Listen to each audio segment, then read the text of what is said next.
Hello students, आज हम लोग पढ़ने जा रहे हैं टॉपिक हाइड्रोकार्बन्स। हाइड्रोकार्बन बोलते हैं वैसे कंपाउंड को जिन कंपाउंड में कार्बन एंड हाइड्रोजन के प्रेजेंस होता है।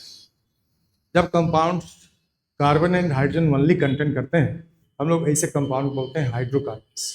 हाइड्रोकार्बन को हम लोग क्लासिफाई करते हैं दो टाइप में, saturated hydrocarbon and unsaturated hydrocarbon. Saturated hydrocarbon को हम लोग आईपीसी रूल के अकॉर्डिंग नेमिंग करते हैं अल्केन। वहीं अनसैचुरेटेड हाइड्रोकार्बन को अल्कीन एंड अल्काइन बोलते हैं। सैचुरेटेड हाइड्रोकार्बन का मतलब होता है पैराफिन्स। पैराफिन्स एक लैटिन वर्ड है। इस लैटिन वर्ड का मतलब होता है जो लेस रिएक्टिव कंपाउंड होता है। पैराफिन्स में पैरम और एफिनिटी वर्ड है। पैरम का मतलब होता है लिटिल एंड एफिनिटी का मतलब होता है रिएक्टिविटी। यानी कि अल्केन्स जो हैं जिसको आप पैराफिन्स बोलते हैं कॉमन नेम में, वह लेस रिएक्टिव कंपाउंड होता है। लेस रिएक्टिविटी का रीजन है carbon to carbon single bond का प्रेजेंस होना। आप जानते हैं जब सिंगल बॉन्ड होता है तो उस बॉन्ड को सिग्मा बॉन्ड बोलते हैं और सिग्मा बॉन्ड स्ट्रॉन्गर बॉन्ड होता है। जब कार्बन से कार्बन का सिंगल बॉन्ड बनता है कंपाउंड में तो समझिए वो सिर्फ सिग्मा बॉन्ड है, और सिग्मा बॉन्ड है तो सिग्मा बॉन्ड स्ट्रॉन्गर बॉन्ड होते हैं। Carbon to carbon sigma bond stronger होते हैं और इसलिए वह स्टेबल कंपाउंड होते हैं, उसकी रिएक्टिविटी कम होती है। जबकि अनसैचुरेटेड हाइड्रोकार्बन आप जिसको बोलते हैं जिसमें carbon to carbon double bond या carbon to carbon triple bond होता है, जहाँ भी डबल बॉन्ड होगा या ट्रिपल बॉन्ड होगा वहाँ पाई बॉन्ड के प्रेजेंस होते हैं। सिग्मा बॉन्ड के साथ साथ जब पाई बॉन्ड भी होते हैं हम लोग उसको बोलते हैं अनसैचुरेटेड हाइड्रोकार्बन। तो अनसैचुरेटेड हाइड्रोकार्बन में पाई बॉन्ड जो प्रेजेंट होते हैं वह मोर रिएक्टिव होते हैं, क्योंकि पाई बॉन्ड जो हैं वो आपको लेस स्ट्रॉन्गर बॉन्ड होता है in comparison to sigma bond. Pi bond is a weaker than sigma bond and so pi bond वाले जो इलेक्ट्रॉन होते हैं उसकी रिएक्टिविटी ज़्यादा होती है।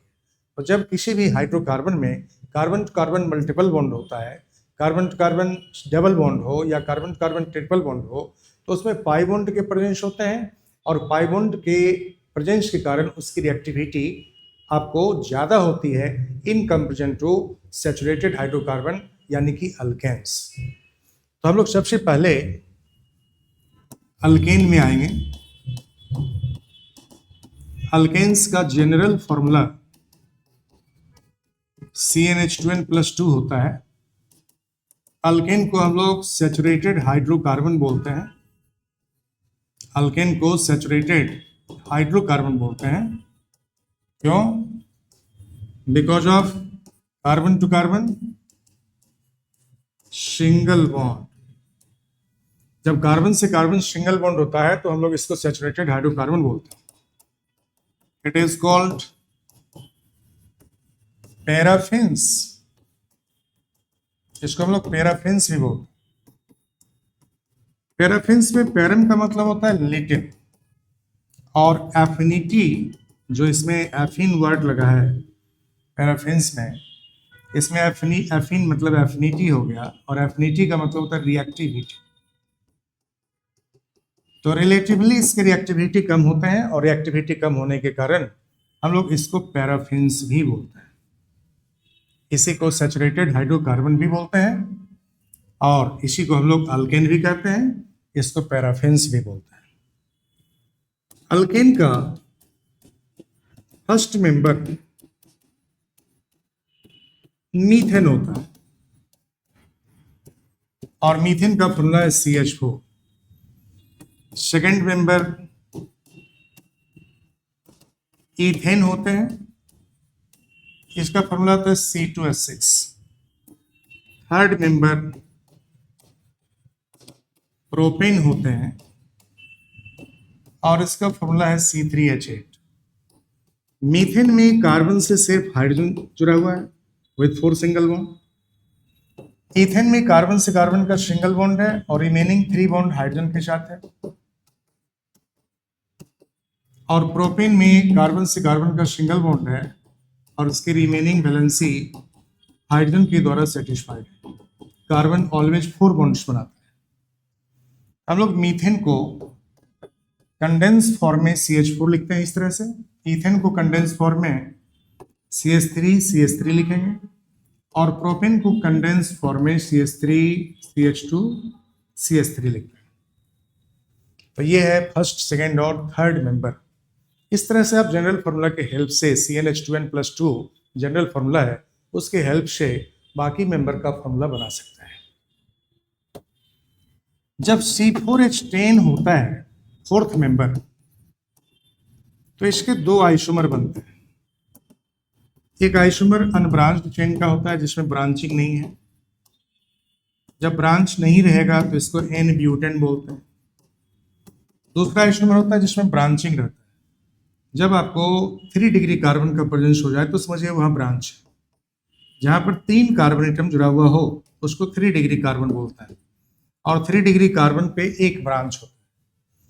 तो ये आपको लॉन्गेस्ट चेन मेन चेन हो गया, और ये स्मॉलर चेन जो मेन चेन से जुड़ा है उसको ब्रांच बोलते हैं।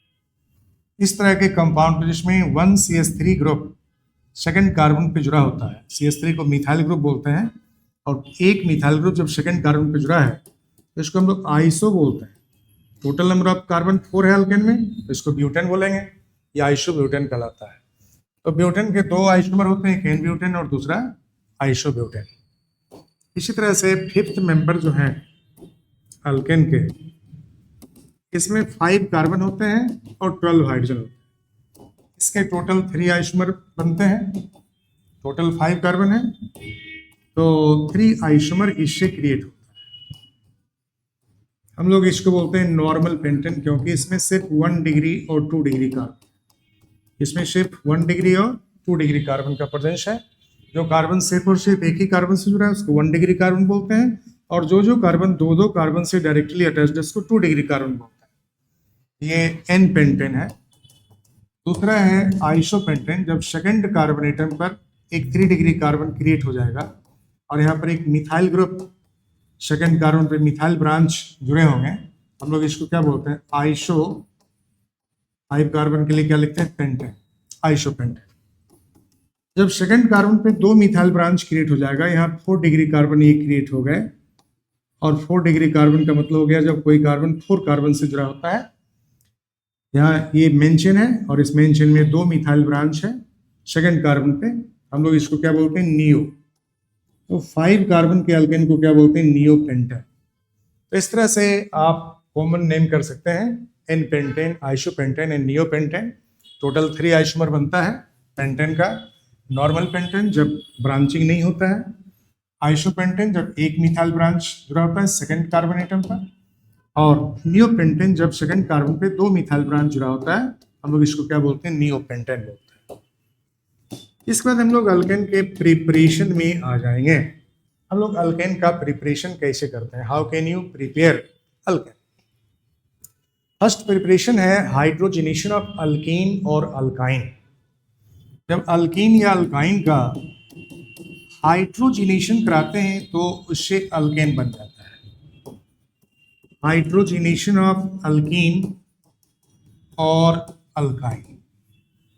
अल्कीन का जनरल फॉर्मूला हम लोग RCH डबल बॉन्ड CH2 लिखते हैं, जबकि अल्काइन का general formula RCC triple bond H लिखते हैं। जब कार्बन से कार्बन का ट्रिपल बॉन्ड होगा तो इसको अल्काइन बोलते हैं। जब कार्बन कार्बन डबल बॉन्ड हो तो हम लोग इसको अल्कीन बोलते हैं। अल्कीन का और अल्काइन का जब हम लोग हाइड्रोजनेशन कराते हैं, मतलब हाइड्रोजन के साथ में रिएक्शन कराते हैं, तो यहाँ कैटलिस्ट की जरूरत होती है। निकल कैटलिस्ट या प्लेटिनम कैटलिस्ट या पैलेडियम कैटलिस्ट, तीनों में कोई एक यूज करेंगे, निकल, प्लेटिनम और पैलेडियम। टेम्परेचर यहाँ मेंटेन करते हैं 300 डिग्री सेल्सियस और 573 केल्विन।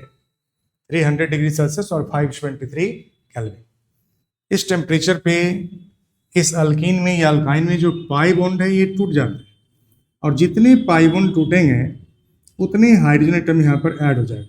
क्योंकि अल्कीन में एक पाई बॉन्ड है, इस डबल बॉन्ड में एक सिग्मा बॉन्ड है, दूसरा पाई बॉन्ड है, तो एक पाई बॉन्ड यहाँ टूट जाएगा। पाई बॉन्ड वीकर होता है, और पाई बॉन्ड वीकर होता है तो यहाँ पर ये पाई बॉन्ड टूट गया। पाई बॉन्ड के टूटने के साथ कार्बन पर तो दूसरा बॉन्ड बनेगा ना, तो यहाँ पर एक एक हाइड्रोजन एटम यहाँ हम लोग दोनों कार्बन पर जोड़ देंगे, तो ये बन गया अल्केन।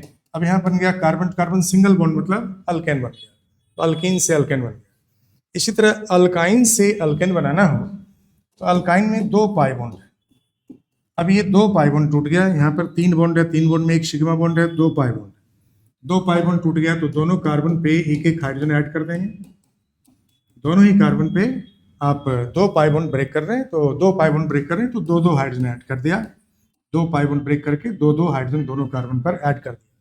तो इससे भी क्या बन गया, this compound is called what, alkane. तो अल्काइन से भी अल्केन बना लेते हैं और अल्कीन से भी अल्केन बना लेते हैं। फर्स्ट मेंबर है अल्कीन का इथीन और यहाँ फर्स्ट मेंबर है इथाइन। अल्काइन का फर्स्ट मेंबर है इथाइन और ethene first member of alkyne है। तो जब हम लोग इथीन का हाइड्रोजन के साथ में रिएक्शन कराएंगे in the presence of nickel और प्लेटिनम और पैलेडियम एट 300 डिग्री सेल्सियस और 573 केल्विन, तो पाई बॉन्ड को ब्रेक कर देना है और इस पर हाइड्रोजन एटम ऐड कर देंगे। पाई बॉन्ड ब्रेक कर गया दोनों कार्बन के बीच और इस पर हाइड्रोजन एटम दोनों पे एक एक हाइड्रोजन ऐड हो गया। इथाइन में दो पाई बॉन्ड है, दोनों पाई बॉन्ड टूटेगा। अब इस दोनों पाई बॉन्ड के टूटने के साथ इस कार्बन पर दो दो हाइड्रोजन एटम ऐड हो जाएंगे। तो आप इस तरह से अनसैचुरेटेड हाइड्रोकार्बन सैचुरेटेड हाइड्रोकार्बन में मतलब अल्कीन में कन्वर्ट हो जाते हैं। तो ये है आपको इथीन और इस कंपाउंड को क्या बोलते हैं, इथाइन। तो इथाइन से ईथेन बन जाता है और इथीन से ईथेन बन जाता है। तो जो मेंबर यहाँ बन रहा है इसमें आपको जो ये मेंबर है इसको हम लोग क्या बोलते हैं, दो कार्बन के अल्केन ईथेन और यहाँ भी दो कार्बन का ही अल्केन है। हम लोग इसको क्या कहेंगे, this is called as ethane. आप इसमें सभी हाइड्रोजन को एक साथ लिखेंगे तो क्या होगा, CH3 CH2 और H मिला के CH3 हो गया और यहाँ भी CH2 और H मिला के क्या लिखेंगे, CH3। उसी तरह यहाँ भी इस कार्बन पे 3 हाइड्रोजन जुड़ा हुआ है तो CH3 हो गया और यहाँ भी 3 हाइड्रोजन एटम जुड़ा हुआ है तो CH3 हो गया और दोनों कार्बन के बीच में क्या है, सिंगल बॉन्ड। हम लोग इसको क्या बोलते हैं, this compound is called ethane. तो इथीन से या इथाइन से ईथेन बन जाता है। उसी तरह यदि हम लोग प्रोपीन ले लें तो प्रोपीन से प्रोपेन बनेगा और प्रोपाइन ले लें तो प्रोपाइन से भी प्रोपेन बनेगा। यहाँ पर दो पाई बॉन्ड है, दो दो हाइड्रोजन जुड़ेगा दोनों पे और यहाँ एक पाई बॉन्ड है, एक एक हाइड्रोजन जुड़ेगा दोनों कार्बन पे। तो इस तरह से आपको इस पर एक हाइड्रोजन बढ़ा दिए, एक हाइड्रोजन पहले से है, एक और ऐड कर देंगे पाई बॉन्ड ब्रेक करके और यहाँ पर दो हाइड्रोजन पहले से है, एक हाइड्रोजन और बढ़ा देंगे तो CH3 हो जाएगा। इसी तरह से यहाँ पे दो पाई बॉन्ड को ब्रेक कर देंगे और दो पाई बॉन्ड को ब्रेक करके इस दोनों ही कार्बन पे दो दो हाइड्रोजन एटम बढ़ा देंगे तो CH2 और H मिला के क्या हो गया, CH3 हो गई। यानी कि आपको मिल गया प्रोपेन, प्रोपीन से प्रोपेन एंड प्रोपाइन से मिल गया प्रोपेन। तो प्रोपेन से प्रोपेन एंड प्रोपाइन से प्रोपेन। इसी तरह ब्यूटेन से ब्यूटेन, ब्यूटाइन से ब्यूटेन, पेंटीन से पेंटेन, पेंटाइन से पेंटेन बना सकते हैं। दूसरा जो प्रिपरेशन है, सेकंड जो मेथड है वो है from hello alkane. From hello alkane, hello alkane से अल्केन हम लोग कैसे बनाते हैं। हेलो अल्केन का जब रिडक्शन कराएंगे, हेलो अल्केन का फॉर्मूला होता है RH, जहां पर X होते हैं क्लोरीन और ब्रोमीन और आयोडीन। इस RH को जब हम लोग जिंक और HCl से रिएक्ट कराते हैं, जिंक और HCl जब रिएक्ट करता है तो हाइड्रोजन प्रोड्यूस करेंगे और जब ये हाइड्रोजन प्रोड्यूस करेंगे तो इस हाइड्रोजन से ये RH रिड्यूस हो जाता है। R के साथ में एक हाइड्रोजन, जब अल्काइल से एक हाइड्रोजन जुड़ गया तो अल्केन बन गया और X के साथ भी एक हाइड्रोजन जुड़ जाते हैं तो ये हेलोजन एसिड में चेंज कर गया। तो इस तरह से RH का जब हम लोग रिएक्शन कराते हैं हेलोजन एसिड HX और जिंक से, तो जिंक और HCl आपको रिएक्ट करके ये हाइड्रोजन एटम प्रोड्यूस करता है और हाइड्रोजन एटम जो है वो इस RH को, हेलोअल्केन को रिड्यूस कर देता है इनटू अल्केन। यहाँ पर आपको R और X के बीच जो बॉन्ड है, इस सिग्मा बॉन्ड को, RH के बीच जो सिग्मा बॉन्ड है इसको ब्रेक कर देंगे, सिंगल बॉन्ड को ब्रेक कर देंगे और R के साथ में हाइड्रोजन एटम जोड़ देंगे, अल्केन बन गया।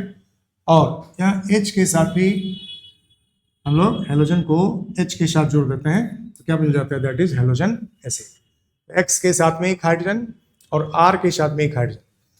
अब मान लो R यहाँ पर मिथाइल ग्रुप है CH3 और X यहाँ पर Br है और इसका जब जिंक और HCl दे दिया, यहाँ कोई भी एसिड दे देगा, जिंक प्लस H+ आयन दे देगा, H+ ion giving substance acid होता है, तो इनकी रिएक्शन से जो हाइड्रोजन प्रोड्यूस होगा वो हाइड्रोजन अब इसको रिड्यूस करेगा, तो CH3 के साथ में एक हाइड्रोजन जुड़ गया तो CH4 बन गया, तो CH3 और हाइड्रोजन को मिला के लिखेंगे CH4, और साथ में ब्रोमीन के साथ में एक हाइड्रोजन जुड़ गया तो क्या बन गया, HBr। तो मीथेन प्लस हाइड्रोजन ब्रोमाइड यहाँ प्रोड्यूस हो गया। तो आपको यहाँ मिथाइल ब्रोमाइड से, ये मिथाइल ब्रोमाइड है, मिथाइल ब्रोमाइड से क्या बन गया, मीथेन बन गया, मिथाइल ब्रोमाइड से मीथेन। इस तरह इथाइल ब्रोमाइड ले लेंगे तो इथाइल ब्रोमाइड से क्या प्रोड्यूस होगा, जिंक और HCl लेने पे इथाइल ब्रोमाइड से रिएक्ट करके ईथेन में चेंज कर जाएंगे, तो इथाइल ब्रोमाइड से बन गया ईथेन और मिथाइल ब्रोमाइड से बन गया मीथेन। इस तरह आपको ब्रोमीन के साथ में H कंबाइन कर जाएंगे तो क्या प्रोड्यूस होगा, HBr। अब इसके बाद है next reaction, that is Urja reaction. Urja reaction में हम लोग क्या करते हैं, इसमें हेलोल्केन को सोडियम के साथ में हीट करते हैं इन ड्राई ईथर मीडियम। जब ड्राई ईथर मीडियम में, DE का मतलब यहाँ ड्राई ईथर से है, ड्राई ईथर मीडियम में, ड्राई ईथर सॉल्वेंट में जब हेलोल्केन और सोडियम को हीट करते हैं तो दो अल्काइल ग्रुप कंबाइंड होकर अल्केन में चेंज कर जाते हैं, और सोडियम के साथ में हेलोजन कंबाइंड हो जाता है तो NaX बन जाता है। इस दोनों सोडियम एटम से दो हेलोजन एटम जो अल्काइल से निकलेगा ये कंबाइंड हो जाएंगे तो NaX, इसको सोडियम हेलाइड बोलते हैं। Cl रहेगा तो सोडियम क्लोराइड बन जाएगा, Br रहेगा तो सोडियम ब्रोमाइड बन जाएगा, और I रहेगा यहाँ दिया हुआ तो सोडियम आयोडाइड बन जाएगा। यदि Cl जुड़ा हुआ अल्काइल से तो सोडियम क्लोराइड, Br जुड़ा हुआ अल्काइल से तो सोडियम ब्रोमाइड, और I जुड़ा हुआ अल्काइल से तो सोडियम आयोडाइड, और ये दोनों अल्काइल ग्रुप एक दूसरे से कंबाइंड हो गया तो क्या बन गया, दैट इज अल्केन।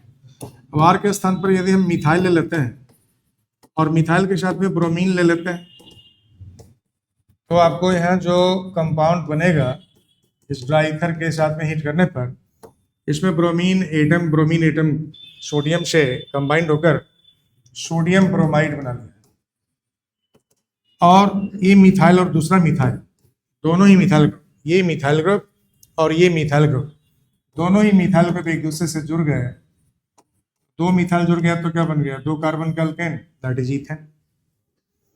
तो हमेशा even number of carbon produce होते हैं इस अल्केन में जब उर्ज रिएक्शन के द्वारा आप रिएक्शन कराते हैं। देखिए CH3 CH2 Cl है, सोडियम है, और यहाँ पर CH2 CH3 है। इसको ड्राई ईथर मीडियम में हीट करेंगे तो ये क्लोरीन एटम यहाँ से निकल जाएगा, और क्लोरीन के लॉस के बाद दो इथाइल ग्रुप एक दूसरे से जुड़ जाए। अब ये इथाइल और ये इथाइल जुड़ गया, 4 कार्बन का अल्केन क्या बना, ब्यूटेन। दो अल्काइल ग्रुप कंबाइन कर गया तो ब्यूटेन। यदि 3 कार्बन का अल्काइल ले लेते हैं और यहाँ पर क्लोरीन या आयोडीन या ब्रोमीन जोड़ देते हैं, और इधर भी हम 3 कार्बन का एक अल्काइल ले लेते हैं CH2 CH2 CH3, तो ड्राई ईथर के मीडियम में इसको हीट करेंगे, यहाँ से क्लोरीन का लॉस होगा और क्लोरीन लॉस होगा, ये 3 कार्बन का अल्काइल और 3 कार्बन का अल्काइल दोनों कंबाइंड हो जाएगा। 3 कार्बन के अल्काइल है CH3 CH2 एंड CH2, और इधर से 3 कार्बन के अल्काइल आएंगे CH3 CH2 CH2। यहाँ से 3 कार्बन का अल्काइल लिए हैं और यहाँ से 3 कार्बन का अल्काइल लिए हैं, दोनों अल्काइल का हेलोजन को हटा दिए और यहाँ पर दोनों के बीच में सिंगल बॉन्ड बना दें, तो 3 कार्बन और 3 कार्बन मिला के क्या हो गया, 6 कार्बन हो गया। तो इससे क्या बन गया, हेक्सेन। इसको नॉर्मल हेक्सेन कह सकते हैं क्योंकि इसमें ब्रांचिंग नहीं है, हम लोग इसको क्या बोलेंगे, नॉर्मल हेक्सेन। तो जनरली उर्ज रिएक्शन से आपको इवन नंबर ऑफ कार्बन वाले अल्केन प्रोड्यूस होता है। समटाइम्स जब आपको डिफरेंट अल्काइल हैलाइड दे दिया जाए, RH plus sodium and XR, इसमें R डैश लगा दिए मतलब डिफरेंट अल्काइल ग्रुप, R अलग है और R डैश अलग है, तो ड्राई ईथर के साथ में हीट करने पर क्या बनेगा ये आपको बताना है। अगले क्लास में, अगले वीडियो में हम इस क्वेश्चन को डिस्कस करेंगे, फिर आगे बढ़ेंगे। तब तक आप सोच के बताएंगे इसका प्रोडक्ट क्या होगा। जब ये दोनों अल्काइल ग्रुप डिफरेंट होगा तो कितने total number of alkane produce होंगे, क्या एक ही अल्केन बनेंगे या 3 अल्केन बनेंगे, ये आपको खुद सोचना है। How many types of alkane will produce when different alkyl hide is heated with sodium in presence of dry ether. Okay.